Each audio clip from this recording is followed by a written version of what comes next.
வாழ்க வையகம், வாழ்க வையகம், வாழ்க வளமுடன். குருவே துணை. அனைவருக்கும் அன்பு வணக்கம். ஆசான் அருட்தந்தை வேதாத்ரி மகரிஷி அவர்களது ஞான களஞ்சிய கவிதைகள் பார்த்து கொண்டிருக்கிறோம்.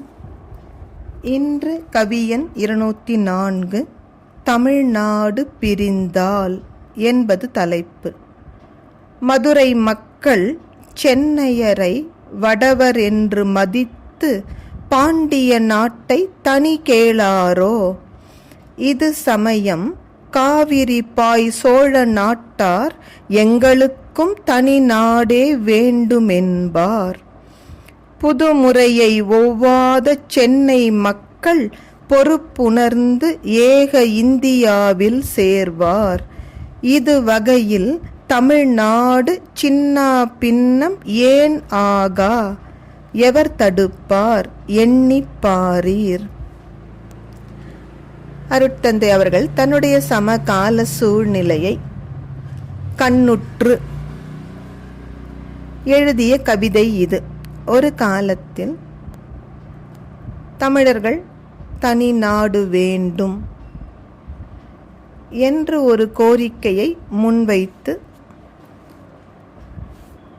போராட்டத்தை தொடக்கினார்கள். அந்த சந்தர்ப்பத்தில் அருட்தந்தை சொல்கிறார், இது என்ன கேலி கூத்து? ஒற்றுமை ஒற்றுமை ஒற்றுமை என்று நாம் பேசிக்கொண்டிருக்கிற பொழுது ஒரு தேசத்தின் ஒரு மாநிலம் சுயேச்சையாக நாங்கள் தனியாக பிரிந்திருப்போம் என்று கேட்பது ஒரு நாளும் சரி வராது. அப்படி தமிழர்கள் இந்திய தேசத்திலிருந்து நாங்கள் பிரிந்து தமிழ்நாடு தனியாக போகிறோம் என்று சொன்னால், மதுரையில் வாழும் மக்கள் சென்னையை வடக்கு பகுதியில் இருப்பதால் அவர்கள் வடவர்கள் என்று மதித்து நாங்கள் பாண்டிய நாடு தனியாக போகிறோம் என்று சொல்வார்கள்.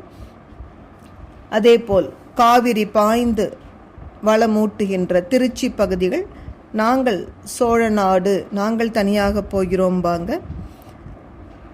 இதையெல்லாம் பார்க்கின்ற சென்னை மக்கள் இந்த பிரச்சனையே எங்களுக்கு வேண்டாம், நாங்கள் இந்தியாவில் எப்பொழுதும் போல் ஒரு பகுதியாக இருந்து கொள்கிறோம்.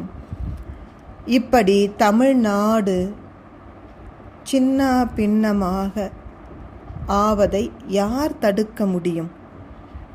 அப்படி ஒவ்வொருவரும் தனித்தனியே பிரிந்து போவதற்கான சூழ்நிலைகள் இருப்பதை கருத்தில் கொண்டு இந்த தனி நாடு என்ற முயற்சியை கைவிட வேண்டும் என்று அருட்தந்தை வலியுறுத்தி சொன்னார். அவரது எண்ணத்தின் வலிமை அப்படியே ஆனது.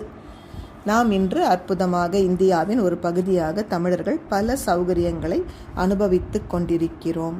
நன்றி. வாழ்க வளமுடன்.